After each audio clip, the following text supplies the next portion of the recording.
SpaceX Starship IFT-8. What changes have been made and when will it fly? Let's get into it.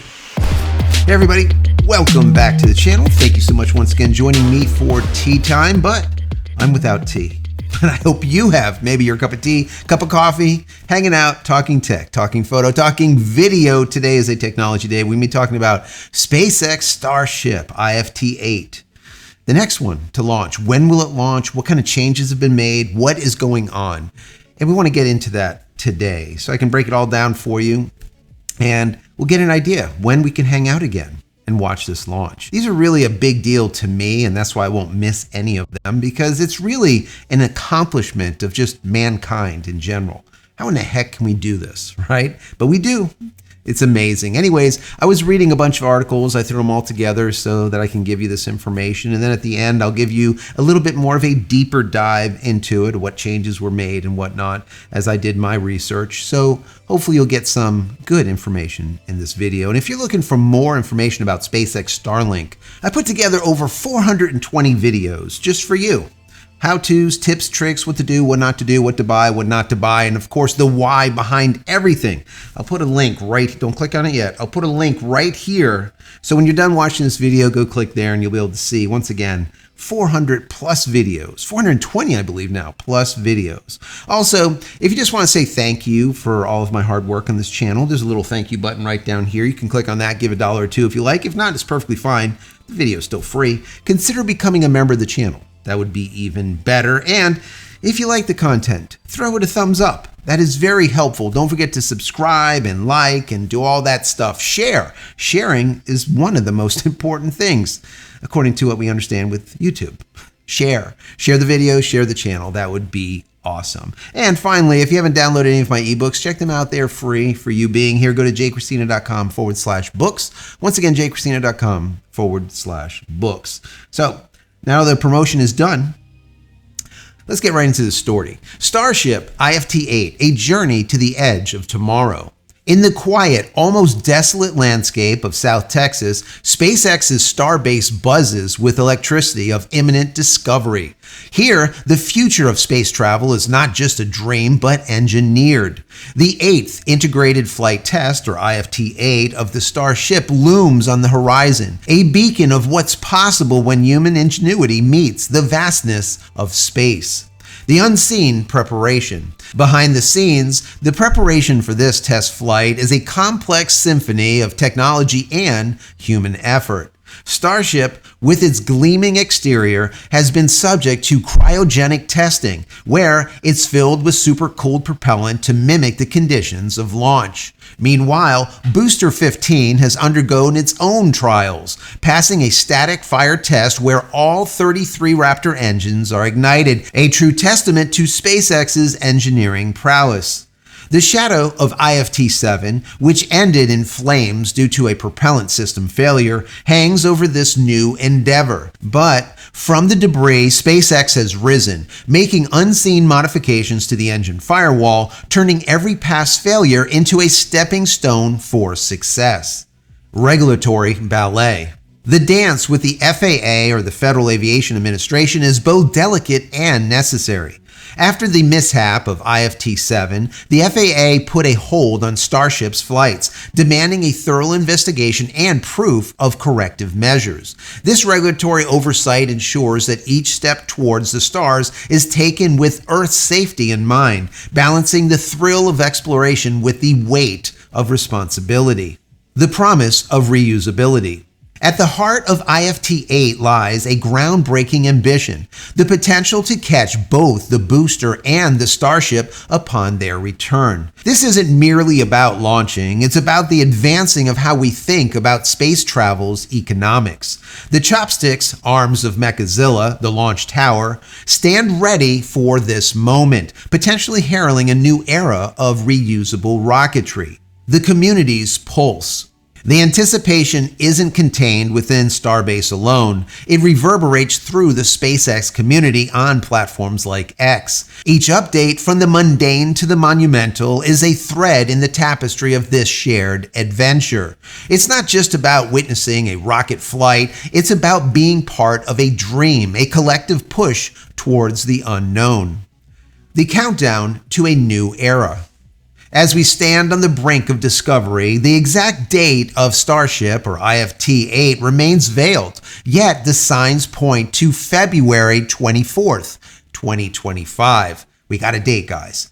Amazing. This date isn't merely plucked from the air, but is highlighted in the FCC's regulatory filings, where SpaceX sought a communication license to begin on that day. This isn't just a procedural step, it's a clear sign of readiness. It indicates that after learning from the flames of IFT-7, SpaceX is preparing to push the boundaries yet again. Will IFT-8 be the flight that not only pierces the sky, but returns with tales of its journey? The answer lies just days away as we wait SpaceX's confirmation. This isn't merely about watching a rocket launch, it's about where we're headed as a species, proving that the sky is not our limit, it's our beginning. February 24th, 2025 might just be remembered as the day that we took another monumental step towards our future among the stars. Great information. We finally got there, February 24th. And the reason they're coming up with this date is because of FCC filings, and there's some other little chatter that's going on behind the scenes that they didn't discuss in this article. But yes, the FCC regulatory filings were uncovered, and they did request for that communication license. So let's get into, now that we have a date, February 24th, I want to get into a couple of things with you guys, and that is like what changes are being made. I put a couple of bullets here because there was changes that were made on IFT-7 that were never tested. The changes were made, but they couldn't test due to the RUD, or the rapid unscheduled disassembly of the rocket. Basically, boom, right? So there were some changes made. Now, there's some new changes that have been implemented due to the problem, this explosion, this leak that ended up happening. So the changes that were made that we know of as of right now to contain that leak, or to, let's say, pacify it, or to change things so that this doesn't happen again. Number one is they modified the firewall. Now, how they modified it, we don't know. Did they make it thicker? Did they change things around? Did they make it, let's say, lower or deep? How they did it, we don't know. But they did make some modifications to that firewall. Now, what else was changed here? And I think more importantly to the firewall, at the time, I remember I was telling you guys, listen, if that firewall is too thin, it's just going to melt. If there is a ton of pressure, a ton of heat, it's the sustained heat that ends up forcing the metal to melt. It's not the actual heat that's just coming in one big blast. That's not going to melt it, okay? It might disfigure it, and that could be a problem also. But the continuous heat to that thin firewall causes structural integrity problems, right? It might start bending or warping or whatever, misaligning. So I think that's some of the things that happened. But what they did also was they increased their venting area, which is interesting. That's the amount of area that allows for the venting of gases. Because if there is a leak, and there is going to be a leak, I'm sure there's plenty of leaks that have already occurred that you just don't know about. What ends up happening is those gases are vented out of the craft. Well, they changed it up a little bit. They're going to make it better. They increased that area or the volume. They also added a fire suppression system. Why that wasn't there before, I don't know. But now in that area between the firewall and the propellant tank, in that gap, in that area, there's going to be that fire suppression system.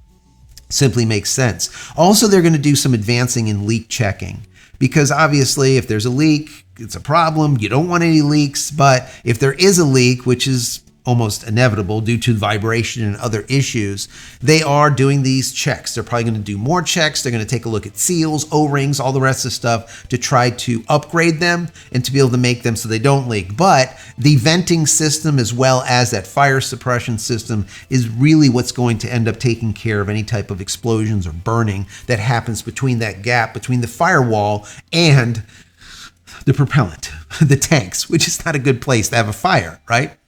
Anyways, there's some other ones that I wrote down here that I think are very important. Those are the ones that we were going to look at as they were testing them for IFT-7, but once again, it never happened due to the RUD. So number one, they increased the total propellant by 25%. Now remember, when they did that, they had to increase, or the size of that tank is larger. So they had to change things up. Maybe that caused this fire. I really don't know, but that was one of them. Really couldn't test it too well, was once again, it blew up. The other thing was their vacuum jacketing. This was kind of a cool idea. What it does is it allows for that cryogenically cooled liquid that's inside that piping to remain cold and not heat up and then boil off. That ends up being a problem. So that's a really neat way of doing it. Once again, within a vacuum, a tube within a tube, and the outer tube has a vacuum pulled on it. Very neat. Also, what they did is they changed their fuel lines that go to those Raptor engines. They redesigned them a little bit so that, especially the ones that are going to be firing in space, so that they work better, once again, in space. The other thing that they did is they improved the propulsion avionics. That really helps dial in the propulsion to get it extremely accurate, but also they added in an avionics reworking or redesign to all of the avionics. So that includes, and I put a list here, the flight computer, the integrated antennas like Starlink, also enhanced navigation, and a smart battery system. So those were added into that avionics redesign. So not only was it a propulsion avionics module that changed, but the entire avionic redesign ended up happening. But once again, it was not able to be tested because it blew up. Now they also added 30 cameras. Now this was going to be a really big thing. I couldn't wait for this because those cameras are going to be able to send us live footage of what was going on when it was in space. So they were going to try shooting out a couple of Starlink, the next version 3 satellites, let's say duds or little demos, something that's the size of those satellites. And they were going to do it and we were going to be able to see that. That is just awesome. Well, once again, they weren't able to do that. The other thing that they did is they changed, or they made some upgrades to their thermal protection, their TPS or thermal protection system. And they removed some tiles, they added some tiles, they add some underlayment. They did a lot of different things. They also added an active cooling system to that TPS, which is really interesting. An active cooling system means that instead of just having a ceramic tile that dissipates the heat on reentry, underneath that ceramic tile is active cooling. Maybe some piping that allows super cooled liquid to go through to cool that tile underneath it. That would be amazing. Basically, it's the same thing as a PC. If you have a liquid cooled PC, it's basically what they're doing. They have the liquid cooling running through that connection, right, which would be that ceramic tile. For us on the PC, it's like a piece of copper that is on top of the CPU that the heat is being dissipated through, and the liquid cooling is flowing through that opposite side of that piece of copper, basically. So they're going to be doing something very similar, but once again, they couldn't test it because it blew up. Another thing that they weren't able to test was the catch pins. They ended up making a new catch pin that was, let's say, reinforced. All right, so that it has a little bit more structural integrity to the pins. So when Super Heavy, for example, lands on those pins, when Mechazilla's arms catch it, it's just a little bit more structurally sound. Now, I don't know if they found cracking on those pins or what they found, but obviously there was something with the pins that they didn't like. So they redesigned them and now they made that improvement to the structural integrity of that vehicle catching system, let's call it. The other thing was the flaps, and the final thing that I listed, the flaps. If you remember, the flaps on the old one, matter of fact, I have right over here, you can see the Starship. Those flaps, those upper flaps are sitting at 180 degrees. What they did is they took those flaps and they bent them in. So they're at about 120 degrees apart. This is basically moving them into the leeward side of the craft, or the dorsal side of the craft. So when the craft comes in like this, instead of the fins sticking out on the sides, they are now more inside, tucked in. All right. So they're not going to get hit with that extremely hot plasma as much. So we don't have to see those fins, the skin of those fins start melting off like we've seen in past IFT flights. So this is really good stuff. And I cannot wait to see IFT-8. I hope you're as excited as I am. And if you are, join me, because for IFT-8, like every other integrated flight test, I've been here live hanging out with you guys, chit-chatting about it, and it's a lot of fun. So once again, look for that. If you're not subscribed, subscribe, and then click the notification button over here. So when I do go live with the Starship Integrated Test Flight 8, you'll be notified of it, and you can hang out with me. So I hope you enjoyed the video. If you have, throw it a thumbs up. Once again, subscribe, like, share, do all of those things. And finally, head over to my website, JCristina.com, where you can find all the photography tools I've invented for you and me over the many years, and my merch and my tees and my books and my shirts and everything else. Go check them out over at JCristina.com. Pick something up. Help support me and my family. Many blessings to you and your family. Stay safe, stay healthy, stay connected, and we'll see you for IFT-8. Take care, guys.